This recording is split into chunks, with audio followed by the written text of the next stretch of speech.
All right, everyone. So welcome back to the finals of the World Cup of Fragrances. So if you caught my video yesterday, you saw that we were going to be going over the semifinal matchups, which ones won. And so from that, there are two winners that came out of the semifinal round, and we are going to announce them now, do the previews, and start our finals of the World Cup of Fragrances. So without further ado, let's get it.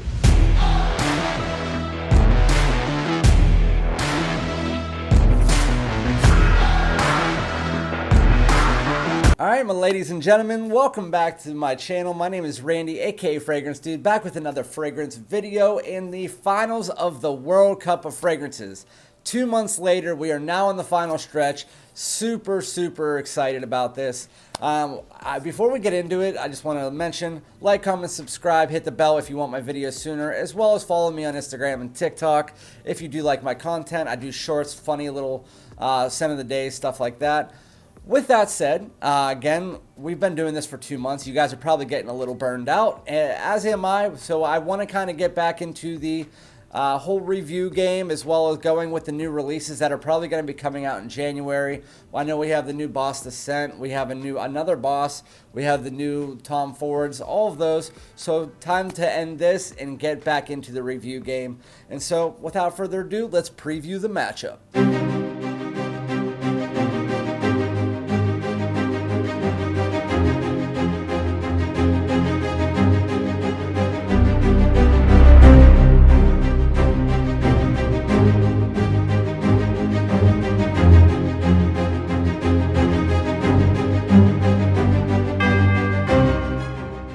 So surprise, surprise, Parfums de Marly made it to a final. I honestly thought in this time it was going to be Herod or Herod, but it turned out to be Layton, which I'm not surprised by. I knew one of them was going to make it, but then when I saw it go up against Cashy, I wasn't 100% sure. But then I knew pretty much that either a DIOR or a Bleu de Chanel was going to make it. So your matchup today for the finals of the World Cup of Fragrances, we started with 36, now we're down to 2. We started from the bottom, now we're here, and we got the DIOR SAUVAGE ELIXIR, your Ambery Fougere, and then you have your Parfums de Marly Layton. So we're going to start out with Layton. Obviously, I have to do my kind of thing that I do every time I talk about Layton. Just to kind of make myself feel better, I only have 80 milliliters of decants of this, which is why I don't have a full bottle. I'm doing that to make myself feel better, just an FYI. So with that said, this is one of the best fragrances out there. Every time I spray this on, this is one of the only fragrances that my wife actually says, "What are you wearing?" Back in the day, it used to be like the Azara Wanted by Night and Ultramalls, and while she still does talk about those, this one is kind of like one of those that she doesn't even realize what it is, and she always compliments me every single time, or at least asks me what I'm wearing. And so I love to wear this. Parfums de Marly Layton is that aromatic apple. It's sweet, it's warm, and then it has that aromatics in there that only Layton can do. Obviously, you have your clones like Detour Noir and White and Black, but honestly, they don't do it exactly perfect. They do smell really good though. And then so you have this like a little bit of freshness in it. So it's a fall and winter fragrance through and through, don't get me wrong. It lasts about 8 to 9 hours, really nice. It projects above average for about 4 hours. The whole thing with Layton is great. But when you get to the dry down, that freshness kind of dissipates and you get a little bit more of a heaviness, a little bit of warmth, and it comes through, and it's really just a fragrance that has everything going for it. It hits all of the check boxes that you need. If you're one of those people that don't really like the niche fragrances, or you're trying to explore niche but not go too far into it, I always tell people this is probably the first one to pick up, because it has that designer-esque type feel to it, while still maintaining that niche quality, the good projection, the good longevity. You still get that mass appeal, again, like a designer. And so it's super easy to get into. You can find them for a really good price usually. But anyway, so when you get to the dry down, you get some of that vanilla in there. You get some creaminess. You get a little bit of an ambery feel, some resins coming in. Really nice mix with that aromatic apple. It's a fantastic fragrance, one that's going to get you compliments. You can wear it fall, winter, early spring. It's just great. So anyway, that it's more of a night out fragrance, but I like to wear it all day, especially during the fall and winter, but I usually do consider it more of a night out fragrance. Considering that we're talking about a night out fragrance, we might as well go with its competition here. The competition is DIOR SAUVAGE ELIXIR. So this is going to be the only designer that really has this size bottle. And this is what it was made for. Like it came out like this, a 60 ml, 2.0 ounce, because of the fact the oil is so concentrated in this that it is super beast mode. It's the only fragrance that I own that I say I'm only spraying it once. If I spray it even twice sometimes, it's a little bit too strong for me. When I sprayed it the one time, my wife said it's really nice, but it's super strong. And I totally agree with it. It's really nice. I mean, you get that, again, that ambery fougere, so it's heavy, it's dark, it's deep, it's warm.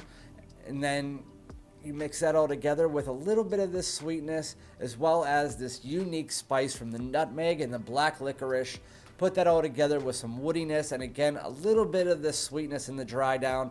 Overall, the fragrance is one of the best date night fragrances out there. It can be used in a lot of different night out situations. So the only thing that I said in the last round when it was going versus Bleu de Chanel, are you going to want a fragrance that you can only wear in certain situations at night? And that's DIOR SAUVAGE ELIXIR. Or are you going to pick for versatility? I like to choose based on versatility. If I can wear that fragrance more often, and if I can wear it in more situations, I would pick that fragrance even if it doesn't smell as good as the other one. I would rather pick the one that I can wear more often. It's just, that's my opinion, which is why I chose Bleu de Chanel. But with that said, this does smell really good. I can see why it got to the finals. Personally, I'm not going to tell you my opinion on which one should win, even though I probably kind of just gave you a little bit of a hint. I'll tell you guys in the next video. I really like both of them. I think as far as the bottle style, which I'm probably going to put Layton up right here, I probably like Layton better than just the Sauvage bottles. Sauvage bottles are nice. I mean, they have the magnetic cap. They're real nice. They're solid. They look real classy. They're simple. But the Layton bottles, the Parfums, the MARLY bottles, those shapes with a really nice, like, not magnetic cap, but it has that kind of like triangle circle looking cap. Really interesting. And when I say triangle circle, if you guys own a Parfums MARLY, you know exactly what I'm talking about. With that said, so that is our finals matchup. Which one's going to win? And so what you guys have to do is you need to go to the community tab right now and you need to vote. You need to vote on which one you want to make it. And this is a big deal. You guys need to decide and not just pick based on what one you think is better. If you don't own either of them, I probably wouldn't vote on it. But who am I to say? I mean, I know a lot of people just randomly swing by my thing and then they automatically just choose it and then they walk away and they haven't even tried any of them. And it's just, people go through YouTube and just start clicking. But anyway, I'll just start bullshitting for a minute and I'm going to let you guys know that this is the finals. The next time we're going to be doing this every 4 months. So the next time is going to be in April, and then we'll do a spring and summer tournament. We're not going to leave out the we're going to leave out the fall and winter fragrances, and then again next fall and winter we'll do another round robin, some kind of tournament. I think they're fun. You guys seem to like them. And then I'll get some more ideas from you guys. But with that said, you guys are going to go vote on this now. We'll have the announcement on New Year's Eve, which is going to be real exciting to see exactly which one comes out of this to win the championship and have the crown of the World Cup of Fragrance champion.